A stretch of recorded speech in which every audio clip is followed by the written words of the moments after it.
Hello, good day, and welcome. I am by name Samuel Babatunde, and today we're going to be doing basic science. That is, we'll be taking the subject basic science. And today's topic on basic science is friction. Friction. And as we know, friction is a type of force. Remember, in our previous class, we look at force, where we look at the definition of force, and we say that force simply refers to the measure of mechanical action on a body. That is, force actually what deals with what the measure of mechanical action, either in position or in motion. And then we look at the various type of force, where we say force can be divided into two types, which are the contact force and the non-contact force. And then we say these contact forces are those forces whereby the source of the force is in contact with the body to which the source is applied. And I gave an instance that if I want to play a ball now, there must be contacts between the ball and my foot. The source of this force is what is the foot, and the ball is the body. So this is what an example of contact force. Whereby the non-contact force I told you simply means that there is no contact between what the source of the force and the body to which this force is being applied. And I told you that this non-contact force is otherwise known as the force field because we say that this body is in the field of this force. And we give some examples. The examples of the contact force I told you, I say friction. Friction is an important example of the contact force. And we say this contact force can either be direct or indirect. And then we say the direct force what simply refers to as what direct contact between the source and the body. And we say example of this direct force is frictional force. And today we're going to be looking at the word friction. So we're going to be looking at friction today. Now you walk every day, you walk on foot. Tires, car move on the road every day via their tires. They apply brakes, and this brake would stop the car. Now, how do all these things would work? How is it that we move without falling, without slipping away? These are the things we're going to be looking at. All these things are contained in friction.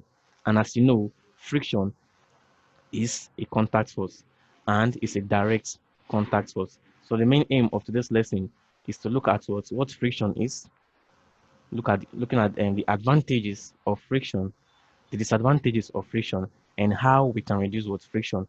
Like we know, like I said, friction is a force and it's the type of contact force. Now, when a solid is in contact with another, the roughness of their surface prevents them from sliding freely over one another. Such action is brought about by the effect of friction. When two solids are in contact. Now, when you place a block, maybe a wooden block on a table, when you place a wooden block on a table now, because of the roughness of the surfaces of this wooden block and also the table, what will happen? It will prevent this wooden block to slide freely along this table. Now, the force that is preventing this wooden block to slide freely on this table is what we call the friction. So this effect is as a result of what? It's as a result of friction. Normally, this wooden block placed on a table is meant to slide freely without stress, without applying much stress.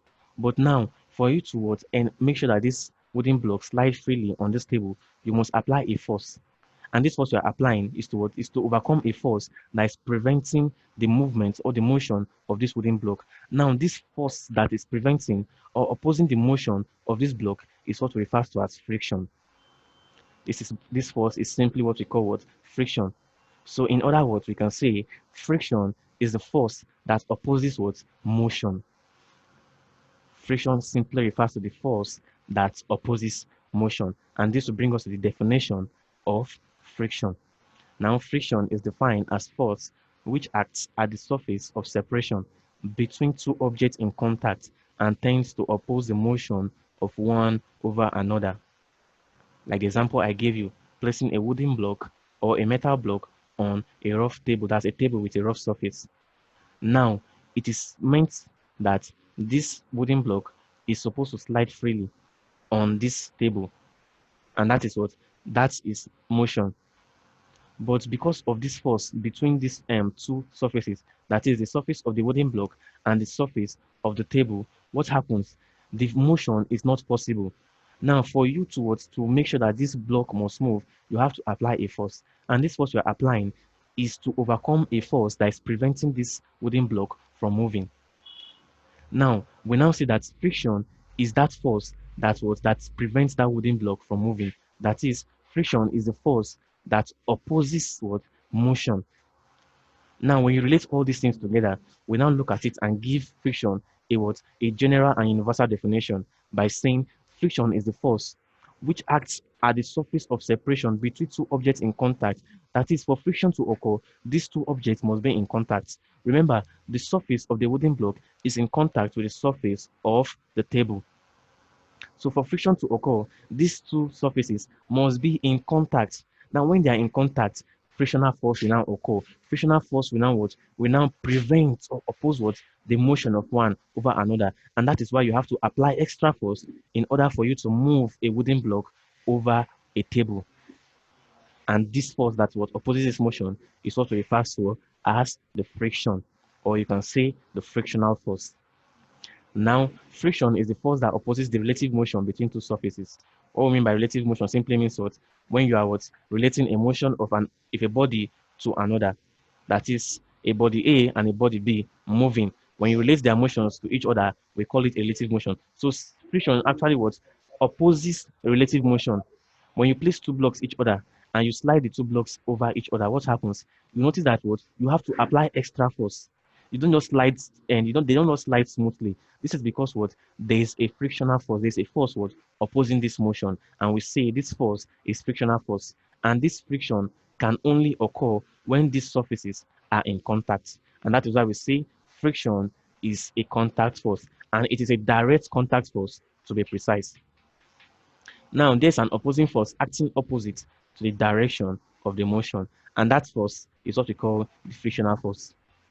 When you place two objects like this, and you want to move what you want to slide the wooden block over the table. Now there will be a force opposing the motion in the other direction. Let's say for instance now you want to slide the block to the right. The frictional force will be what? Will be opposing this motion and be acting what? Towards the left. And that is why you have to add extra force in order to slide it. Even while sliding into that extra force, you still notice that what? There's an opposition to the motion. And we say this opposition to the motion is what? Is the friction. Is the friction. So now, what are the advantages of friction? What are the applications of friction? Where has friction helped our daily life? Now, we'll be looking at some of the examples and advantages of friction. Now, without number one, without friction, it would be impossible to walk or stop walking after getting what started. Like I told you, our movement today is brought about by what? Friction. That is the friction between between our feet and the ground enable us to move without falling. If there was no friction between our foot and the ground, we won't be able to move, we won't be able to stop even while moving. Because whenever we try to move or whenever we try to stop, we'll be fall, we'll sleep. So friction has helped us in motion, it has helped us in movement. And that's why I say without friction, it would be impossible to walk or stop walking after getting started. We walk only with the help of friction between our feet and the ground. If the ground is slippery and cannot provide enough friction, we will slip and fall. And that is why you see that sometimes at home, when there's a spill, when there's water spill on the tiles at home, or when there's an oil spill on the tiles at home, you notice that this floor becomes slippery, and when you step on this floor, you fall. This is because there is no friction again between your foot and the ground. So you can see that friction has actually helped us to maintain balance on the ground in order for us to move and to stop moving. Now, number 2 point says that friction enables the automobile tires to make a firm grip with the roadway. Our cars today that we use, our bicycles, our motorcycle that we use today is because of friction. If you look at the tires of these automobiles, you notice that these tires are constructed in such a way that they are made in such a way that they have grips. These grips you see made on the tires enable them to have a firm grip with the roadway, and that is why it is possible for our automobiles to move on the road surfaces, and this is because of friction. So this is one of the advantages of friction. Another advantage is that friction enables the brakes to stop the car. Now, when brake is applied, to a moving car. You notice that what this brake, once it is applied, the car will stop gradually. Now you begin to ask yourself, what is the phenomenon between what this stopping of this car? Why is it that when I just step on my brake, this car will stop? It is actually what? Friction. It is just friction. It is friction. The friction between the tires of this car and the road surfaces. Because once you apply the brake, what happens? The frictional force between the tires and the ground what will begin to what stop the motion. It begins to stop the motion. The frictional force between the wheels and the brake pad stop the motion. It stops the car from what? From moving. From it stops the wheels from rotating. And this brings to what? To the stopping of the cars. Remember the car is constructed in such a way that what? We have a wheel and then we have the brake pad. Now this brake pad is attached to what? To the wheel. Now once the brake is applied, what happens? The brake pad clips to the wheel and do what? And begins to what? Begins to make contact with the wheel. And once contact is made to the wheel, what happens? Friction will occur. Remember I told you that what frictional force only occur when the two surfaces are in contact. So once this brake is applied and the brake pad keys or clip to this what wheel, contact has been made. Now definitely friction will start working. And once this friction is enacted, what will happen? The car will begin to stop because we see friction opposes motion. Now, number 4 advantage here is that friction enables a nail or screw to stay in place after being screwed into position. The carpenters today notice that they use hammer to drive in nails into woods. They use screwdrivers to drive in screws into metals, into woods. Now, all these are possible because of friction. It is friction that enables this metal and this nail and screw to stay in that position. It is the frictional force between these nails and the screw and also the wood that enables this nail to stay in that position. So friction has been helpful in the aspect of driving nails and screw into woods to hold to hold things in place. Now I say friction is used in fan belts, which are used to drive the wheels in machine. And like we know, this fan belt is very important aspect in our automobiles. Like our cars make use of fan belts. Our industrial machines make use of fan belts. Any machine at all that makes use of wheels, you notice that they have fan belts. And this fan belt it uses the principle of friction, because the frictional force between the belts and the wheel or the axle enables motion. It enables motion. That is what drives the wheel on the machines. So all these are the advantages of friction.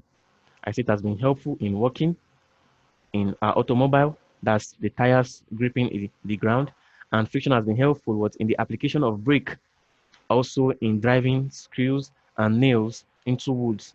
And then friction has been useful in our fan belt, which is used to drive our wheels in machines today. Now we'll be moving to the disadvantages of friction. The disadvantages of friction. In as much as friction has advantages, there are some disadvantages of friction. Now, the first disadvantage here is that friction leads to wear and tear. Friction leads to wear and tear on moving parts. Now, what do I mean by wear and tear? Take, for instance, my shoe, your shoe. We move, and I told you that this movement or we walking on the ground is as a result of friction. Now, as we move on this ground, you notice that after some time, your sole of your shoe begins to begins to tear. It begins to wear off. Even the tires of our cars, you notice that after some time, what happens? This tire begins to wear off. The grease begins to begins to tear. They begins to wear off. This is as a result of friction. Now, this is one of the disadvantages of friction. So friction leads to wear and tear on moving parts. Another disadvantage is that much useless work, we call it useless work, is done by machine to overcome friction. Useless work, because take for instance now, a machine is supposed to carry out a work, but as a result of friction, it has to do more work. And remember, we say work is said to be done when force is applied to move an object through a distance. Now, for work to be done by this machine, it must overcome the friction force. And now, for it to overcome this frictional force, additional work has to be done. Now, this additional work that is done, we refer to it as a useless work, because this work causes loss of energy. It causes a lot of energy in the form of heat and reduces the efficiency of the machine. And that's why we refer to it as what? As a useless work. Remember, the unit of energy is in joules and the unit of work is in joules. So once useless work is done by a machine, what happens? Energy is lost. Energy is lost in form of heat. And we see that what? The efficiency of this machine has been reduced. So you can see that what? Friction reduces the efficiency of a machine. And that is why we say no machine can be 100% efficient. Please take note of this point because it usually comes out in exams. No machine can be 100% efficient. Now, this is because of the frictional force between the moving parts of this machine. This machine must overcome this frictional force in order to do its work. And in order for it to overcome this frictional force, more work is being done. And we tag this work as useless work. And that is why we say no machine can be 100% efficient. And this is because of frictional force. Now, number 3 says friction causes heating of engines, overheating. You notice that when you use your engine for a long period of time, because of friction, what happens? These engines begin to heat up. Take, for instance, your generator, your cars, your machines. Once you use them for a long period of time, what happens? Heat get generated. And if care is not taken, they get what? Overheated. Now, this heat is actually caused by what? The frictional force between the moving parts. It is caused by the frictional force between the moving parts. So all these are the disadvantages of friction. Now, how can we reduce friction? How can we reduce what? Friction. Methods of reducing friction. Friction can be reduced by one, the use of lubricants. Like we know, lubricants are what? They are viscous liquid. They are slippery liquids that when applied, what happens? They reduce the friction between what two surfaces in contact. An example of these lubricants include your oil, your grease. All these are lubricants. So what you just need to do is to apply these lubricants on these surfaces that make contact. And what happens? You see that what? The friction will be reduced. Another way is by the use of what? Ball or roller bearings. In our local languages today, we call it this thing. We call it there's a name we do call it in our local language. I've forgotten the name, sir. But the main name or the modern name is called what? Ball or roller bearings. And I have remember the name now. The local name we call it is Boris. We call it Boris. Children use it to play today. They use it to play around. We call it Boris in our local language. But it is actually called what? Ball or roller bearings. Now you notice that these roller bearings, you'll find them in what? In moving parts of machines, like a grinding engine. In the moving part of the grinding engine, you'll find these roller bearings there. These are there what? To prevent friction. They help to reduce friction. Also, the streamlining of body shapes of moving objects. The streamlining of shapes of moving objects. Like if you see your aeroplane. Aeroplane is constructed in such a way that what the body is streamlined so that it can penetrate the air. It can penetrate the air. I know air is a fluid, so it can penetrate the air freely without what? Without friction. Even the car is constructed in such a way that it can penetrate air without what? Without friction. So this is an example of what? Streamlining of body shapes. You look at this, you look at the mouth of your vehicle, of the aeroplane. It is pointed in such a way that what? It can break through what? The fluid, which is air, to what? To prevent what? To reduce friction. So all these are the methods by which friction is what? Is reduced. The use of lubricants like oil and grease, the use of ball or roller bearings in your moving parts, and then the streamlining of body shapes of moving objects.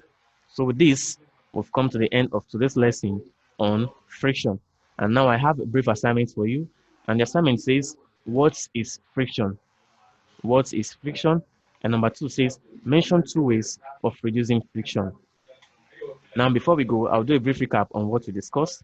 We discussed about friction. And like I told you, I say what? Friction is a type of force. And to be precise, it's a direct contact force because friction will only act when there's a contact between two surfaces. At least when two surfaces come in contact with each other, that is when friction will occur because I said friction is a contact force. And when these two surfaces come in contact, frictional force will oppose the motion of these two bodies. And now I said that this frictional force opposes motion. It opposes motion. Then we look at the various advantages of friction, as friction has been useful in terms of working, in terms of our automobiles, in terms of application of brake, it has been useful. It has also helped us to drive in nails or screws, and friction has been used to drive To drive our wheels in machine, as in the use of fan belts. So this is one of the these are the aspects what in which friction has been used. We call it the applications of friction or the advantages of friction. And then we look at the disadvantages of friction. We say what friction leads to what reduction in the efficiency of a machine. That is, machines are not 100% efficient as a result of friction. Why? Because what much useless work has to be done in order to overcome this frictional force. And this work done leads to loss of energy in form of heat energy. And I say friction leads to wear and tear, and friction also causes heating of engines.